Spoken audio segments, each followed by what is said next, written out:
मायूस होने से काम नहीं चलेगा, लड़ना पड़ेगा। बेशक, बिल्कुल बेशक, डरना बेशक, नहीं है। ये मायूसी के बादल छटेंगे, चीजें बेहतर होंगी। पेट्रोल और डीजल की कीमत रही सैकड़ा मार, कहाँ सोया है चौकीदार। चाय बेचने वाला पूरा भारत बेच रहा है कि रेल बिक गई, तेल बिक गया, बिका हवाई अड्डा। सब कुछ बिकता देख के खुश हैं अपने जेपी नड्डा। कहो हम तूफानों से डरने वाले लोग नहीं, कातिल को मरते दम तक कातिल ही बोला जाएगा। एक ऐसा वक्त जब निशानियां मिटाई जा रही हो, विरासतें मिटाई जा रही हो, मैं चाहता हूं कि ये बुरा वक्त आता है, टलता है, चला जाता है। नहीं, जैसे हो ऐसे रहो। मायूस होने से काम नहीं चलेगा, लड़ना पड़ेगा। बेशक, बिल्कुल बेशक, डरना बेशक, नहीं है। ये बेशक। मायूसी के बादल छटेंगे, चीजें बेहतर होंगी। क्योंकि मैं कह रहा हूं कि कहां सोया है चौकीदार। बहुत समझदार लोग हैं। बिहार है साहब, ये बिहार है। मैं इसकी समझदारी को सलाम करता हूं। वो बिहार के 3 बुजुर्ग गुजर रहे थे, जैसे यहां बैठे हुए हैं, तो उधर से खूबसूरत खातून गुजरी, तो एक ने उन्हें गौर से देख के कहा सुभान अल्लाह। दूसरे ने और गौर से देख के कहा माशाअल्लाह। तीसरे ने ज्यादा ही गौर से देखा और 1 मिनट बाद कहा इंशाअल्लाह। ये बिहार है। मैं इस बिहार की मौजूदगी को सलाम करता हूँ। वो पटना से एक बिहार का आदमी ट्रेन में भाग दौड़ करके आनंद फानन में उसको चढ़ना पड़ा, टिकट नहीं ले पाया। टिकट जब नहीं ले पाया, दिल्ली तक जाना था, थोड़ी दूर ट्रेन चली के पीछे से टीटी आ गया। अब उसने जैसे ही टीटी को देखा, उसने सोचा जान कैसे बचे। उसने एक चादर निकाली, बिछाया और 2 रकात नमाज की नियत बांध ली। उसने सोचा जब तक नमाज पढ़ता रहूंगा टीटी गुजर जाएगा, बात खत्म। लेकिन टीटी भी समस्तीपुर का था, समझ गया खेल। वो भी वहीं पे पांव चढ़ा के बैठ गया कि चलो फेरो सलाम, फिर बात करते हैं। अब उसने रकात लंबी की, अत्तहियात सब पढ़ता रहा, सोचता रहा कि टीटी गुजर जाए। टीटी नहीं गुजरा। उसने जैसे ही सलाम फेरा, टीटी कुछ कहना चाहता था, इतने में फिर वो खड़ा हुआ। उसने कहा मैं नियत करता हूं 2 रकात नमाज दिल्ली तक। अब आप क्या कर सकते हो? ये है बिहार। अरे भाई वाह, आप कुछ नहीं कर सकते इस बिहार। जिंदाबाद बिहार। बिहार की जिंदा दिली को सलाम। बिहार ऐसे ही पूरी जिंदगी के साथ आगे बढ़ता रहे और हिंदुस्तान को एक नया रंग देता रहे। बिहार के नाम एक बार हाथ उठा करके ताली बजाइए। बिहार दिल्ली तक कहां सोया है चौकीदार। मैं नाम नहीं लूंगा, नहीं आप जान जाएंगे कि मैं किसकी बात कर रहा हूं, लेकिन आप पहुंच जाएंगे। कहां सोया है चौकीदार, कहां सोया है चौकीदार।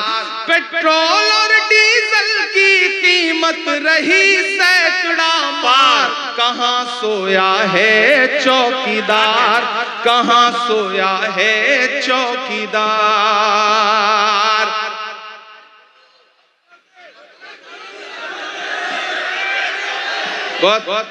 11 मैच लगातार जीते, फिर पता नहीं क्या हुआ, पता नहीं क्या हुआ। आप बहुत समझदार लोग हैं, आप ही अंदाजा लगा सकते हैं कि क्या हुआ होगा। मैं तो देश की पार्लियामेंट में बैठता हूं, तो मैं कोई कयास भी नहीं लगा सकता। आप ही कुछ कह रहे हैं, जो कह रहे हैं वो सच ही कह रहे होंगे, क्योंकि आवाम की जो आवाज है दरअसल वही असली आवाज होती है। बाकी तो अच्छा, उसके बाद अगला T20 हुआ तो जीत भी गए, ये भी कमाल हुआ। इससे भी आप अंदाजा लगाइए कि बीच में गड़बड़ हुई कहां, वो आप ही अंदाजा लगा सकते हैं कि पेट्रोल और डीजल की कीमत रही सैकड़ा मार, कहां सोया है चौकीदार, कहां सोया है चौकीदार। अभी अशरफ फातमी साहब से कहा जाए कि आप जब पढ़ते थे तो आपके साथ 2-4 आपके क्लासमेट थे जिन्होंने आपके साथ पढ़ाई की है, तो ये 2-4 के नाम बता देंगे और मिलवा भी देंगे। लेकिन अगर साहेब से ये कहा जाए कि आपने जब पॉलिटिकल साइंस में MA किया था तो आपके साथ किसी ने पढ़ाई की थी, तो कोई आदमी नहीं मिलेगा। अभी अशफाक करीम साहब से पूछा जाए आपके बिजनेस क्या है और उसके 2-4 ग्राहक बता दीजिए तो ये नाम बता देंगे, लेकिन उनसे पूछा जाए कि वडनगर स्टेशन पे जब आप चाय बेच रहे थे तो किसने खरीद के पी, आज तक मुझे कोई नहीं मिला, कोई नहीं मिला। तो मैं तो शायर हूं, मैं कह देता हूं अपने अंदाज में बात। कहां सोया है चौकीदार, कहां सोया है चौकीदार, कि चाय बेचने वाला पूरा भारत बेच रहा है। आप ही कह सकते हैं। बिहार से आवाज दिल्ली तक जानी चाहिए, ऐसे काम नहीं चलेगा। सिर्फ पटना तक जाएगी तो कैसे काम चलेगा, दिल्ली तक जानी चाहिए इन मिसरों पे आवाज, कि चाय बेचने वाला पूरा भारत बेच रहा है, इसी काम में हासिल उसे महारत बेच रहा है, कि रेल बिक गई तेल बिक गया बिका हवाई अड्डा। अगला जो काफिया है उसकी दाद चाहिए मुझे, कि रेल बिक गई तेल बिक गया बिका हवाई अड्डा, सब कुछ बिकता देख के खुश हैं अपने जेपी नड्डा,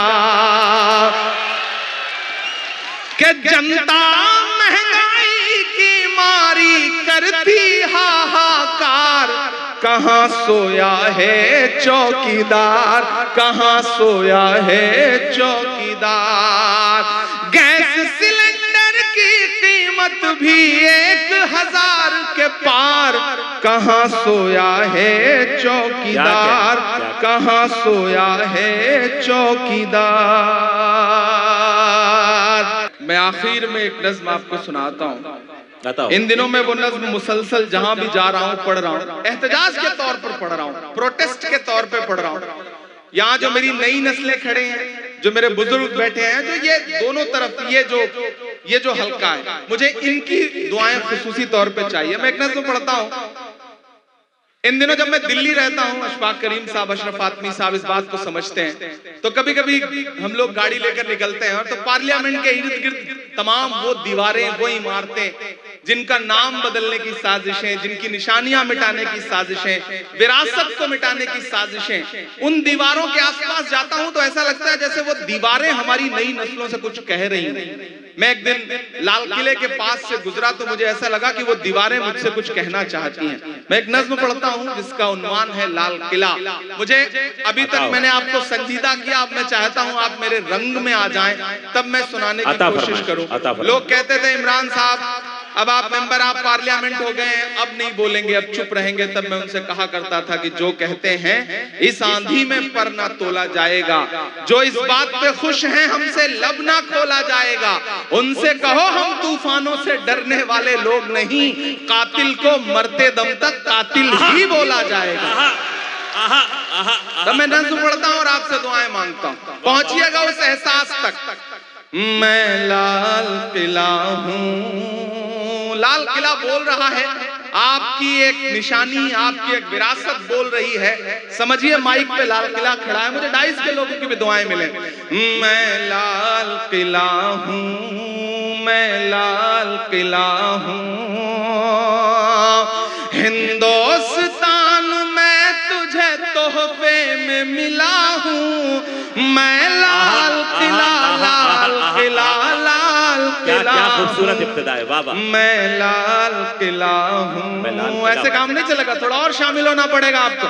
मुझे लगे कि थके नहीं है आप, कि मैं लाल किला हूं, हिंदुस्तान में तुझे तोहफे में मिला हूं, मैं लाल किला, लाल किला, लाल किला हूं, मैं लाल किला हूं। पहला बंद पढ़ता हूं कि मेरे बनाने वालों से नफरत भी है उनको। पहुंच पाइएगा मेरा एहसास। जिंदाबाद इमरान भाई, जिंदाबाद जिंदाबाद जिंदाबाद जिंदाबाद जिंदाबाद जिंदाबाद। मुझे याद है कि तकरीबन 8 साल पहले फैज साहब हैं यहाँ, फैज साहब, उन्होंने मुशायरा कराया था, तो मैं इसी ग्राउंड में आया था एक मुशायरे में, और मेरा ख्याल है उस वक्त जो आपने दुआएं दी थी बिल्कुल ऐसा ही है ताजपुर, बदला नहीं है। मैं भी बदला नहीं हूं, आप भी नहीं बदले हैं और कोशिश करेंगे कि ना बदले इंशाल्लाह। कि मैं नेहरू के ख्यालों का निगहबान रहा हूं। एक ऐसा वक्त जब निशानियां मिटाई जा रही हो, विरासतें मिटाई जा रही हो, तब मुझे लगता है कि हमारे अहद के कलमकारों को बावाज़े बुलंद बोलना चाहिए, ताकि आने वाली 20 साल बाद, 30 साल बाद जब तारीख ये कहे कि तुम क्या कर रहे थे, तब हम कह सकें कि मैं डरा नहीं, मैं झुका नहीं, कहीं छुप छुपा के खड़ा नहीं। जो डटे हुए हैं महाज पर, मुझे उन सफों में तलाश है।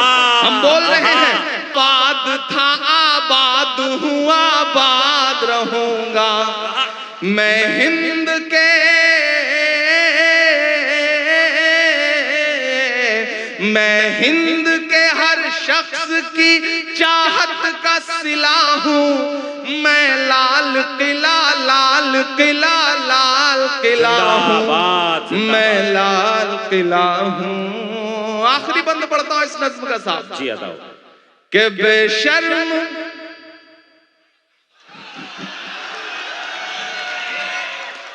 मुझे कभी कभी लगता है मैं कभी कभी ज्यादा कड़वा हो जाता हूं, फिर मुझे लगता है कि आज का अहद, आज का दौर जो कड़वाहट मुझे दे रहा है, मेरे लफ्जों में अगर वो थोड़ी कड़वाहट आ जाती है तो मेरा कसूर नहीं है, बल्कि इस दौर में फैली हुई नफरतों का कसूर। मैं पढ़ता हूं कि बेशर्म सियासत की मैं तहरीर नहीं हूं।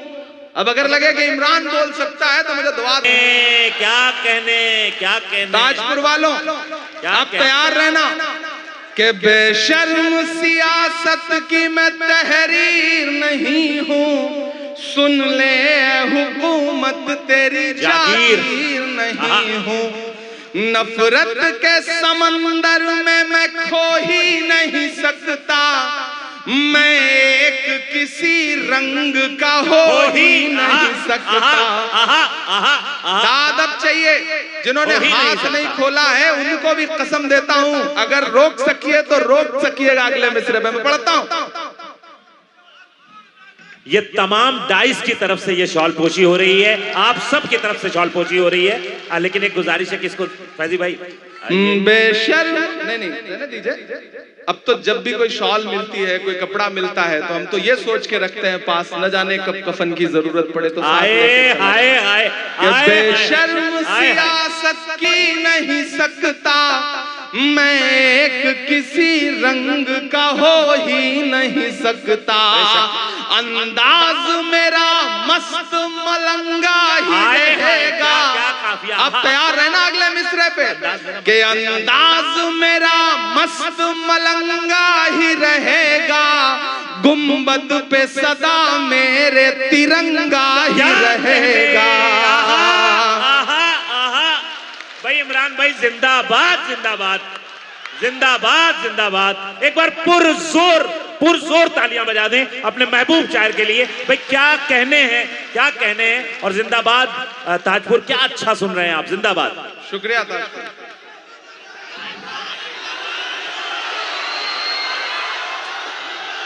काफिया की मानता हूं ताजपुर वालों, पहुंच सकना जहां से मैं बात कह रहा हूं, तो फिर मुझे एक एक हाथ हवा में उठ के दुआ मिले।